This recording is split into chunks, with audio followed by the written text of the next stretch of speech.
ഓഹോ, അപ്പൊ ഇത്രയും നാൾ എന്നെ വഞ്ചിക്കായിരുന്നല്ലേ? വഞ്ചിക്കയോ? ഒന്നും പറയണ്ട. പ്രേമവും പരിചയം പുതുക്കലും ഒക്കെ പട്ടാപ്പകൽ പൊതുവഴി വെച്ച് തന്നെ വേണോ? പബ്ലിക് റോഡിൽ ആൾക്കാർ കാണുമെന്നുള്ള വിചാരം പോലും ഇല്ലാതെ ആ കോൺസ്റ്റബിളുമായിട്ട് എന്താ ഒരു തമാശ? ഭാഗ്യേട്ടൻ എന്തൊക്കെയാ പറയണേ? ദേ, എന്നെ വെറും മണ്ടനാക്കരുത് നീ. എന്താ ഇവിടെ രണ്ടുപേരും കൂടെ ബഹളം? എനിക്കൊന്നും അറിയില്ല. ഭാഗ്യേട്ടൻ വന്ന് എന്തൊക്കെയോ പിച്ചും പേയും പറയാ. എന്താണ് നിനക്ക്? ചോര കുഞ്ഞ് പെണ്ണാണെന്ന് അറിഞ്ഞ അന്ന് രാത്രി മുതുമുത്തച്ഛന്മാർക്ക് കൊടുത്ത വാക്കമ്മായി മറന്നുപോയോ? അതൊക്കെ ഇപ്പോഴെന്തിനാ വിളിച്ചു കൂവുന്നത്? ഇനിയും വിളിച്ചു കൂവില്ലെങ്കിൽ കുറുക്കന് വെച്ചത് കുറുനരി കൊണ്ടുപോകും. നീ ഇങ്ങനെ ശല്യം ചെയ്യാതെ അവിടെ നിന്ന് പഠിച്ചോട്ടെ. തൽക്കാലം എന്റെ ചന്ദ്രമതി അമ്മായി ഒന്ന് അകത്തേക്ക് പോയേ. എനിക്ക് അഞ്ജുവിനോട് 5 മിനിറ്റ് പേഴ്സണലായിട്ട് സംസാരിക്കാനുണ്ട്. അകത്ത് പോകാൻ. ഈ എന്നെ ഓർമ്മയുണ്ടോ? എന്താ ഇങ്ങനെയൊക്കെ ചോദിക്കണേ? ഇല്ല, നീ മറന്നു. പണ്ട് നീ എന്റെ ബാല്യകാല സഖിയായിരുന്നപ്പോ നിനക്കിഷ്ടപ്പെട്ട മാമ്പഴം പറിച്ചു തരാൻ വേണ്ടി മൂവണ്ട മാവിന്റെ മേലെ കയറി കൊമ്പൊടിഞ്ഞ് താഴെ വീണ കഥയോർത്ത് നിനക്ക് പൊട്ടിച്ചിരിക്കാൻ ഇപ്പൊ പറ്റില്ല. തുമ്പിയെ പിടിച്ചെന്നതും മണ്ണപ്പം ചുട്ടതെന്നും ഒക്കെ നീ മറന്നു. കടമിഴി കോണിൽ കടാക്ഷമൊളിപ്പിച്ചു വെച്ച് ഇംഗ്ലീഷിൽ നീ അവനോട് എന്താ പറഞ്ഞത്? ഇംഗ്ലീഷിലോ? അതെ, ഇംഗ്ലീഷിൽ. ഒന്ന് വിളിക്കാൻ നോക്കണ്ട. Charms attract the eyes but merit wins the soul. എന്താണ് അതിന്റെ അർത്ഥം എന്നറിയോ? അറിയാമോന്ന്? എനിക്കറിയില്ല. ഞാൻ പറഞ്ഞുതരാം. പുറമോടി കണ്ണുകളെ ആകർഷിക്കുന്നു, പക്ഷേ ഗുണമേന്മ ആത്മാവിനെ കീഴടക്കുന്നു. ചേർത്ര വേടാതിനെ ഇംഗ്ലീഷിൽ കാണാതെ പഠിച്ചു വന്ന് പഠിക്കുന്ന പടിനെ ശല്യം ചെയ്യുന്നോടാ. അമ്മാവൻ ഞാൻ പറഞ്ഞല്ല, അത് പിന്നെ നിന്റെ അച്ഛൻ പറഞ്ഞാണോ? ചത്തു എന്റെ അച്ഛനെ കുറിച്ചൊന്നും പറയുന്നത്. ഇവിടെ വാടാ, ഞാൻ പറഞ്ഞത് ഇവിടെ വാടാ. എടാ, പരിയാരം മെഡിക്കൽ കോളേജിലെ ഒരു MBBS സീറ്റിന് എത്ര ലക്ഷം ചോദിക്കുന്നറിയോ? അത് ഉണ്ടാക്കാൻ പെടാപ്പാട് പെടുമ്പോഴേ അവന്റെ ഒടുക്കത്തെ ഒരു ഇംഗ്ലീഷ് പ്രേമം. ചോരക്കുഞ്ഞ് പെണ്ണാണെന്ന് അറിഞ്ഞ അന്ന് രാത്രി മുതുമുത്തച്ഛന്മാർക്ക് അമ്മാവൻ ഒരു കാര്യം മനസ്സിലാക്കണം. 47 കോൺസ്റ്റബിൾമാർ മത്സരിച്ച് സല്യൂട്ട് ചെയ്യുന്ന ഒരു SI-യോടാണ് അമ്മാവൻ ഇത്തരത്തിൽ ഇൻഡീസെന്റ് ആയിട്ട് പെരുമാറുന്നത്. പോടാ. എടാ, നീ എങ്ങനെ SI ആയെന്ന് എനിക്കല്ലേ അറിയൂ. വകുപ്പ് മന്ത്രിക്ക് ഈ കൈ കൊണ്ട് ഞാനല്ലേ കോഴ എണ്ണി കൊടുത്തത്. അമ്മാവനും അധികം ആളാവണ്ട. തെക്കേതിലെ 5 ഏക്കർ വിറ്റ് കൈക്കൂലി കൊടുത്തിട്ടല്ലേ മുത്തച്ഛൻ അമ്മാവനെ ഡോക്ടർ ആക്കിയത്. ഇപ്പൊ doctor Raghav MBBS MS government chief surgeon. ഇതാര് പറഞ്ഞു? ഞാൻ അറിഞ്ഞു. എങ്കിലൊരു കാര്യം ചെയ്യാം. ഈ കോഴക്കാര്യം നമ്മൾ പരസ്പരം പറയണ്ട. അങ്ങനെ എല്ലാ കാര്യത്തിലും നമുക്കൊരു സഹകരണവും സമാധാന സന്ധിയും ആവാം. ഇതെന്താ ഇവിടെ രണ്ടാളും കൂടെ? ഒന്നുമില്ല അമ്മായി, ഈ കോഴക്കാര്യത്തിൽ ഈ അമ്മാവന് കോഴിക്കട്ട ഭയങ്കര ഇഷ്ടമാണല്ലോ. ഈ നെല്ലിലെ അരിയും തേങ്ങയൊക്കെ നല്ലപോലെ ചേർത്ത് കുഴച്ച് കോഴിക്കട്ട ഉണ്ടാക്കിയാൽ അമ്മാവൻ വിഴുങ്ങിക്കോളും. ഇല്ലേ അമ്മാവ? വിഴുങ്ങും. കണ്ട, എനിക്ക് രണ്ടെണ്ണം എടുത്തോ.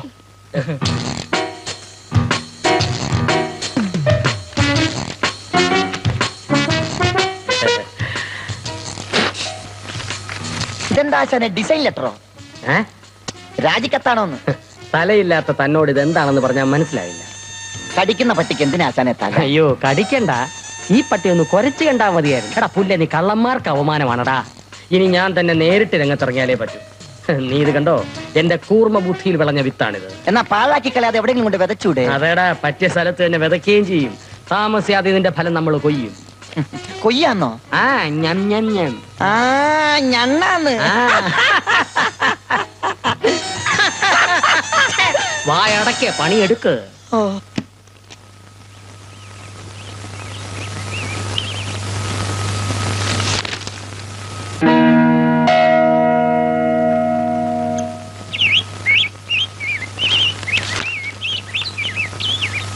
സുഖേട്ടാ, സുഖേട്ടാ, ഒന്ന് എഴുന്നേറ്റേ. ഇത് നോക്കി. എന്താ ഇത് കണ്ടോ? പ്രിയ സുഹൃത്തെ, ഇന്നലെ രാത്രി അനുവാദമില്ലാതെ നിങ്ങളുടെ സ്കൂട്ടർ എനിക്ക് ഉപയോഗിക്കേണ്ടി വന്നു. അതിന് പ്രത്യുപകാരം എന്നോണം ലക്ഷ്മി തിയേറ്ററിൽ ഹൗസ്ഫുള്ളായി ഓടുന്ന പുതിയ ചിത്രത്തിന്റെ 2 റിസർവേഷൻ ടിക്കറ്റ് ഇതോടൊപ്പം വയ്ക്കുന്നു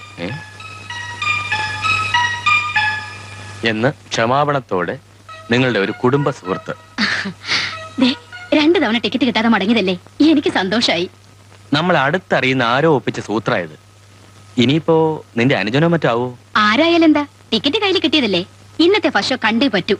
എന്തായാലും നിന്റെ പരാതി തീർന്നല്ലോ. ഓഫീസിൽ നിന്ന് കൃത്യം 5:45 ഞാൻ എത്തും. റെഡിയായി നിന്നേച്ചാ മതി.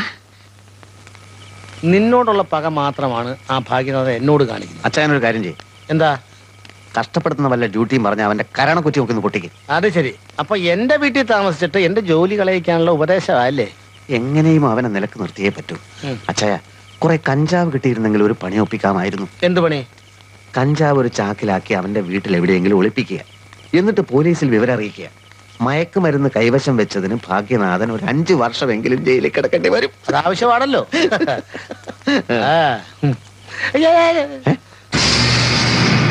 Dead or alive, 50 lakhs reward. നമ്മുടെ ഒന്നും തലക്ക് ഒരു വിലയില്ല അച്ചായ. കാട്ട് കള്ളന്മാരുടെ തലക്ക് കണ്ടില്ലേ 10 ലക്ഷം 50 ലക്ഷം. ശരിയാ. AC തിയേറ്ററിൽ ബാൽക്കണി ടിക്കറ്റ് എടുത്തു കൊടുത്ത് മോഷണം നടത്തുക. അവൻ പഠിച്ച കള്ളനായിരിക്കും. വന്നു. എന്താടോ ഒപ്പ്. ഞാനൊരു കേസ് അറ്റൻഡ് ചെയ്തുകൊണ്ടിരിക്കുന്ന കണ്ടില്ലേ? ഇത് കഴിഞ്ഞിട്ട് പോരായിരുന്നോ? വേണ്ട.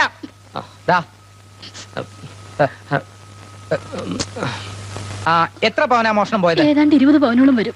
ക്യാഷ് ആയിട്ട് 10,000 രൂപയും. അഞ്ഞി ദമ്പതികളെ 1.5 പവനും 400 ഉലുവയല്ലേ ഉണ്ടായിരുന്നുള്ളൂ. ഭവനഭേദനത്തിൽ വിദഗ്ധനാണ് അവൻ.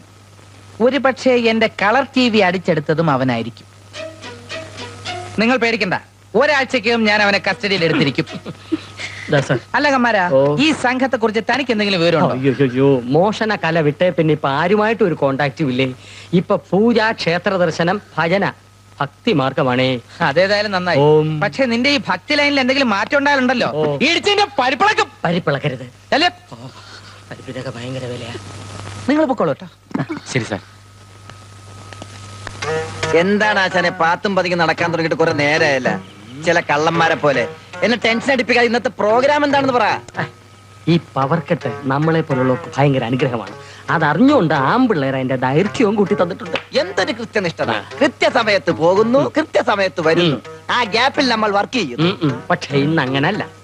നമ്മുടെ തൊഴിൽ ചെയ്യുന്ന മറ്റുള്ളവരിൽ നിന്നും ഞാനിവിടെ വ്യത്യസ്തനാവുകയാണ്. അതായത് ആശാന്റെ പിലോപ്പസി വേറെയാണെന്ന് അർത്ഥം. ഫിലോപ്പസി അല്ലടാ, ഫിലോചപ്പി. ഇന്നത്തെ ജോലിക്ക് വെളിച്ചം വേണം. വെളിച്ചത്ത് മോഷ്ടിക്കാനോ? ആശാന്റെ തലക്ക് വട്ടുണ്ടോ? വട്ട നിന്റെ അപ്പന്. നീ അത് കണ്ടോടാ? ജെനിമിനേറ്റർ അല്ലേ? ജനറേറ്റർ. പവർ കട്ട് കഴിഞ്ഞാൽ പിന്നെ ഈ പാവം കുന്ത്രാണ്ടത്തിന്റെ ആവശ്യം ആർക്കുമില്ല. സർക്കാർ ആശുപത്രിയിലെ വരാന്തകളിൽ ആരും നോക്കാനില്ലാത്ത രോഗികൾ കിടക്കുന്നവർ ഇത് അവിടെ കിടക്കും. അവരെ നോക്കാനെങ്കിലും ആരെങ്കിലും വേണ്ടടാ. പിന്നെ വെളിച്ചമേ നയിച്ചാലും നീ ആളകത്താക്കി അടങ്ങൂലടാ. നീ പോയാ ജോർജിന്റെ ബാക്ക് എഞ്ചിൻ ഓട്ടോ വിളിച്ചോണ്ട് വാ.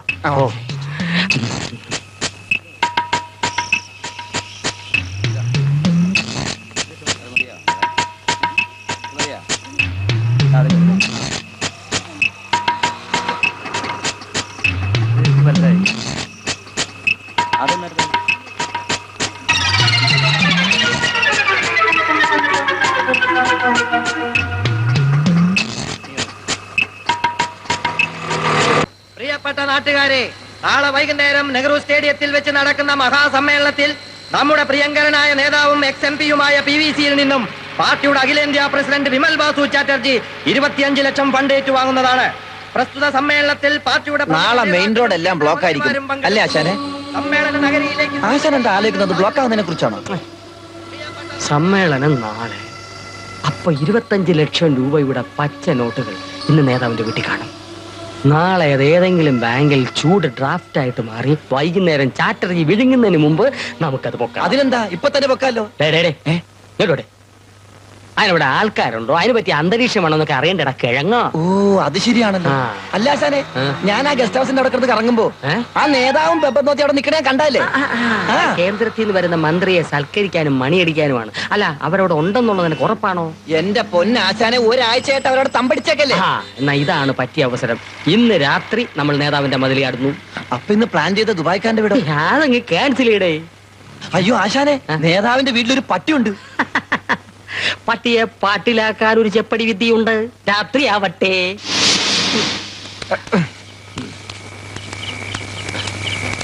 അലുവ. ഗ്രഹണി പിടിച്ച പിള്ളേരെ ചക്കക്കൂട്ടാൻ കണ്ടതുപോലെ അലുവ കണ്ട് വാപൊളിച്ച് നിൽക്കാതെ ഇതെന്തിനാണെന്ന് ചോദിക്കടാ കിഴങ്ങ.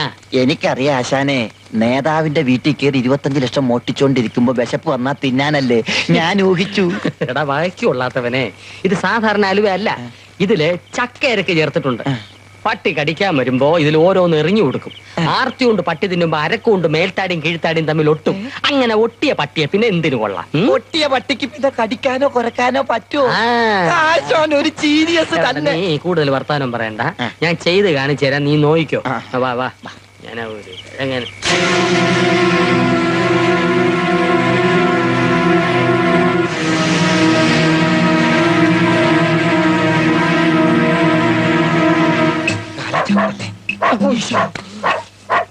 പട്ടി നോക്കണം.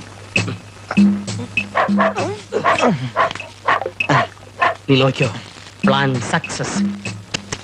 സത്യം പല്ലി ചലച്ചു. പല്ല് ഇലച്ചല്ലടാ, ഞാൻ പട്ടി വിളിച്ചതാ. ആ മ്യൂസിക് വേണ്ട. ഓ ആ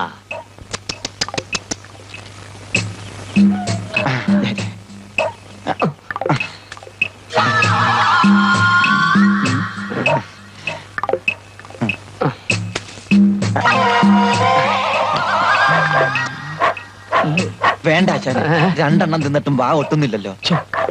അലുവ മാറിപ്പോയോടെ. ഞാനൊന്നും തിന്ന് നോക്കിയാ വേണ്ട, ഒട്ടിപ്പോവും. അതിപ്പോ കണ്ടല്ലോ. നീ എന്നെ വിഷമിപ്പിക്കാടാ. ആശാന്റെ ബുദ്ധി പാളിപ്പോയി. അല്ലേലും കുറെ നാളായിട്ട് ആശാൻ ആത്മവിശ്വാസത്തിന് കൂടുതലാ. ഇപ്പോഴെങ്കിലും മനസ്സിലാക്കാശാനെ, അടി തെറ്റി ആശാനും വീഴും. ഇത് അടി തെറ്റിക്കൊണ്ടൊന്നും അല്ല. ഇപ്പോഴാണ് ഞാൻ ഓർത്തത്. ഞാൻ എന്റെ പതിവ് കോട്ട എടുത്തില്ല. തോട്ടെ തോട്ടയല്ലടാ, കോട്ട കോട്ട. ബുദ്ധി വേറെ ഉണ്ട്, പക്ഷെ 2 എണ്ണം വീശിയാലേ നടക്കും. ആദ്യം നമ്മൾ പട്ടിയെ പൊക്കുന്നു. അപ്പൊ പെട്ടിയോ? അതിനുശേഷം പെട്ടി ഞാൻ പൊക്കുന്നു. അതെങ്ങനെ ആശാൻ? അതിനൊരു പുതിയ നമ്പർ ഉണ്ട്. ഇനി ഏത് നമ്പറാണാവോ? അതീ വാ. നേരെ വെടിവെച്ചു. അല്ല, നിന്നെ ആരോ വെടിവെച്ചു.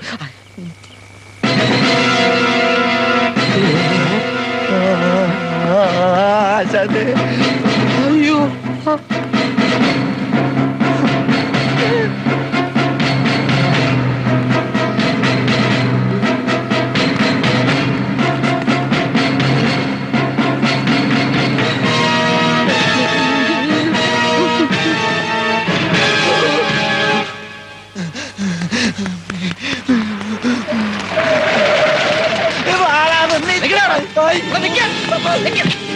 എന്റെ മുമ്പ് തന്നെ വന്ന് ചാടി അല്ലേ? കാര്യം നിനക്ക് അറിയില്ലേ?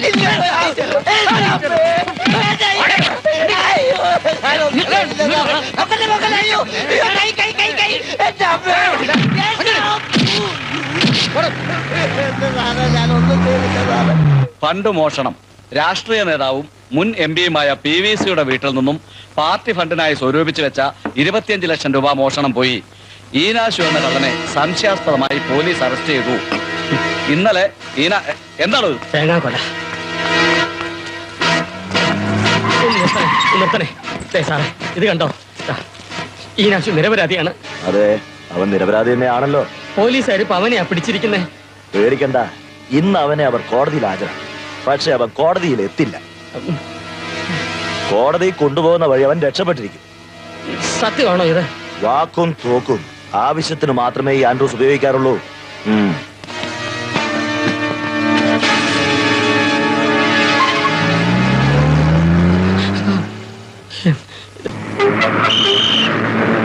ഹലോ കണ്ടക്ടറെ, ഒന്ന് നിർത്തിക്കേ. ഒരു VIP ഇറങ്ങാനുണ്ട്. ഇങ്ങോട്ട് ഇറങ്ങി വാടാ. വിലം കൊടക്കി ഇങ്ങോട്ട് ഇറങ്ങി വാടാ. അവിടെ നോക്കണ്ട, പെമ്പിള്ളേരൊക്കെ അവിടെ നോട്ടെ. ഇങ്ങോട്ട് വരും, നടക്കടാ. ഇങ്ങോട്ട് ഇറങ്ങാൻ നടക്കേ. നീ ഒപ്പത്തിനൊപ്പം നടക്കാറായില്ല കേട്ടോ, നീ കുറച്ച് പുറകിന്നാ മതി. തലേന്നും ചൊറിയണ്ട, തലയൊക്കെ നമുക്ക് കോടതി ചെന്നിട്ട് ചൊറിയാം കേട്ടോ. ഇപ്പൊ ചൊറിഞ്ഞാൽ മുടി കൊഴിഞ്ഞു.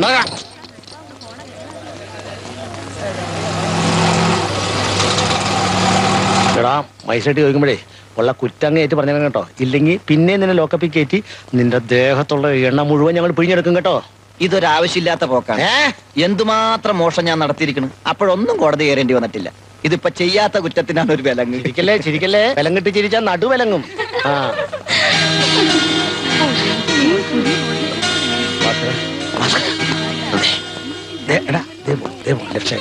കണ്ടു ആരാ? എന്റെ അമ്മായിയുടെ നാത്തോൻ. കാര്യം അന്വേഷിക്കാതെ ഒരു കാര്യാന്വേഷണം.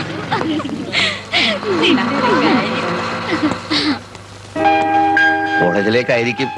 കണ്ടിട്ട് എന്ത് തോന്നുന്നു? കണ്ടിട്ട് കോളേജിലേക്കാണെന്ന് തോന്നുന്നു. ഞാൻ വലിയൊരു കേസ് തെളിയിക്കാൻ പ്രതിയെയും കൊണ്ട് കോടതിയിലേക്ക് പോവാണ്. പിന്നെ ഞാൻ essay ടെസ്റ്റ് പിന്നെ എഴുതി. ഞാൻ ചോദിച്ചില്ലല്ലോ. എങ്കിലും പറയേണ്ടത് എന്റെ ഒരു കടമയാണല്ലോ.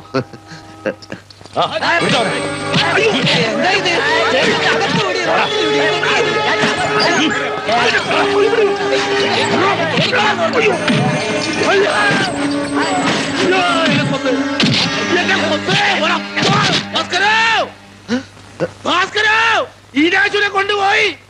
ഓടി വാ.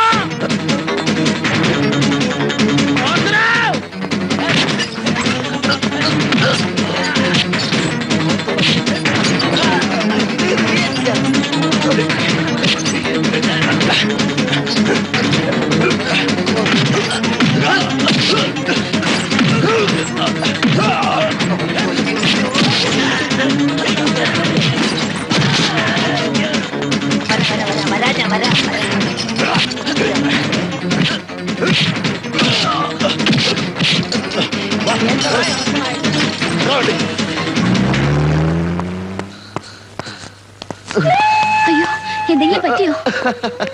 സാഹസികമായ ജീവിതമാണല്ലോ ഞങ്ങളുടേത്. അതൊക്കെ പതിവായി സംഭവിക്കാറുള്ളതാണ്. ഇതൊക്കെ ഡിപ്പാർട്ട്മെന്റിൽ പറഞ്ഞുള്ളതാ. പ്ലീസ് സർ, ഞാൻ നിരപരാധിയാണ്. ഉത്തരവാദിത്വ ബോധമില്ലാത്ത 2 കോൺസ്റ്റബിൾമാരാണ് ഈനാശുവിനെ രക്ഷപ്പെടാൻ അനുവദിച്ചത്. ഒന്നും എനിക്ക് കേൾക്കണ്ടോ? രൂപ ചില്ലറയല്ല, 25 ലക്ഷമാ. 25 ലക്ഷം തല്ലുണ്ടാക്കിയും ഭീഷണിപ്പെടുത്തിയും നാട്ടുകാരിൽ നിന്ന് പിഴിഞ്ഞെടുത്തതാ ഈ പണം. ഈ കാരണം കൊണ്ട് എന്റെ രാഷ്ട്രീയ ഭാവി അങ്ങനെ തകരാറിലായ കാക്കി കുപ്പായിട്ട് ഒരുത്തനും ഈ സ്റ്റേഷനിൽ കാണില്ല. അത് ഓർമ്മ വെച്ചോ. പിന്നെ ഇയാൾ എന്നെ അങ്ങ് വിഴുങ്ങിക്കളയും. തന്നെക്കാൾ വലിയ മന്ത്രിയുടെ ശുപാർശയിലാണ് ഞാൻ ജോലി കയറിയത്. അറിയാമോടോ കഴുത. എന്തെങ്കിലും പറഞ്ഞാ എത്രയും പെട്ടെന്ന് നടപടി എടുക്കാം സർ. Sir party ഓഫീസിലേക്കല്ലേ? അല്ല, സൂര്യനെല്ലിയിലേക്ക്. വണ്ടി വിടറാ. ഭാസ്കര, നിനക്ക് 2 അടി തരാനുള്ള വടി എനിക്ക് കിട്ടി.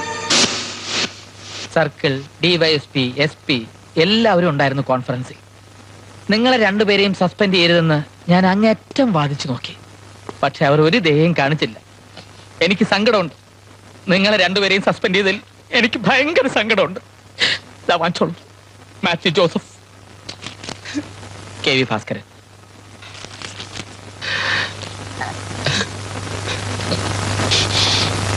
എന്ത് ചെയ്യാം? പിടിവിട്ട കള്ളനെ പിടികിട്ടും വരെ നിങ്ങൾക്ക് ജോലിയില്ല, ശമ്പളവും ഇല്ല. ഞങ്ങളെ സസ്പെൻഡ് ചെയ്യാതിരിക്കാൻ സാർ ഒരുപാട് വാദിച്ചെന്ന് പറഞ്ഞല്ലോ. അതെ, എതിരായ തീരുമാനം എടുത്തപ്പോ അന്തസ്സോടെ കോൺഫറൻസിൽ നിന്ന് ഇറങ്ങി പോരാത്തതെന്ത്? അങ്ങനെ സ്വന്തം അഭിപ്രായം വിലപ്പോകാതെ വരുമ്പോ ഇറങ്ങിപ്പോരാൻ ഇതെന്താ കേരള ഫിലിം അവാർഡ് കമ്മിറ്റിയോ? പിന്നെ കള്ളനെ പിടിയിട്ടില്ലെങ്കിൽ അടുത്ത സ്റ്റെപ്പ് ഡിസ്മിസലാ. എന്റെ പേടി അതല്ല. ഈ അവസ്ഥയിൽ അഞ്ജു തന്നെ പൂർണ്ണമായും പുറന്തള്ളുമോന്ന. അച്ചായ, ഒരു മിനിറ്റ്, എനിക്കൊരു സ്വകാര്യം പറയാനുണ്ട്. എന്താ? അപ്പോ അഞ്ജുവിന് എന്നോടൊരു ചായ്വ് ഉണ്ടായിരുന്നു എന്ന് തനിക്ക് തോന്നിയിരുന്നു അല്ലേ? എനിക്ക് അങ്ങനെ ഒരു പേടി ഉണ്ടായിരുന്നു, പക്ഷേ ഇപ്പൊ ധൈര്യമായി. എന്നാ കേട്ടോളൂ. കുരികേശ് മാത്യു പ്രിൻസിപ്പൾ ആയിട്ടുള്ള പോലീസ് ട്രെയിനിങ് കോളേജിൽ തന്നെയാണ് KV ഭാസ്കരനും ട്രെയിനിങ് എടുത്തത്. ഇന്ന് തൊട്ട് 90 ദിവസത്തിനകം നഷ്ടപ്പെട്ടതെല്ലാം ഞാൻ തിരിച്ചെടുക്കും. അഞ്ജുവിന്റെ കഴുത്തിൽ താലിയും കിട്ടും. ആണോ? അതേടാ. എങ്കിൽ ആ 90-ാം ദിവസം ഈ VC ഭാഗ്യനാഥൻ പാതി മീശ വടിച്ചു കളയും. ഇത് സത്യം, സത്യം. കാണാം, കാണാം.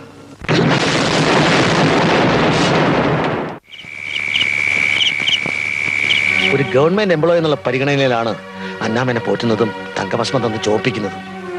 ഇനിയിപ്പോ അവള് ക്രിസ്മസ് വെക്കേഷന് വരുമ്പോ ഈശോയെ എന്റെ ഒരു ഗതി. കിട്ടാത്ത പെണ്ണിന് വേണ്ടി കിട്ടിയ കള്ളനെ കൈവിട്ട മഹാഭാവി എന്റെ വേളാങ്കണ്ണി മാതാവേ, അന്നാമ വരുന്നതിന് മുമ്പ് നീ ആ പെരുങ്കള്ളനെ എനിക്ക് തിരിച്ചു തന്നാൽ എന്റെ അന്നാമയുടെ രൂപത്തിൽ സ്വർണം കൊണ്ട് തീർത്തൊരു ആൾ രൂപം നിന്റെ തിരുമുമ്പിൽ വെച്ചേക്കാവേ. എടിയേ, നേരത്തെ സമയം ആകുമ്പോഴേക്കും നീ ഒന്ന് മെലിഞ്ഞു തരണേ, അല്ലെങ്കിൽ ഞാൻ കുഴയും. എത്ര കിലോ വേണ്ടി വരുമോ എന്റെ മാതാവ്? എവിടെ പോകുന്നു? ഞാൻ ഗൾഫിൽ പോവാ. വരുന്നുണ്ടോ?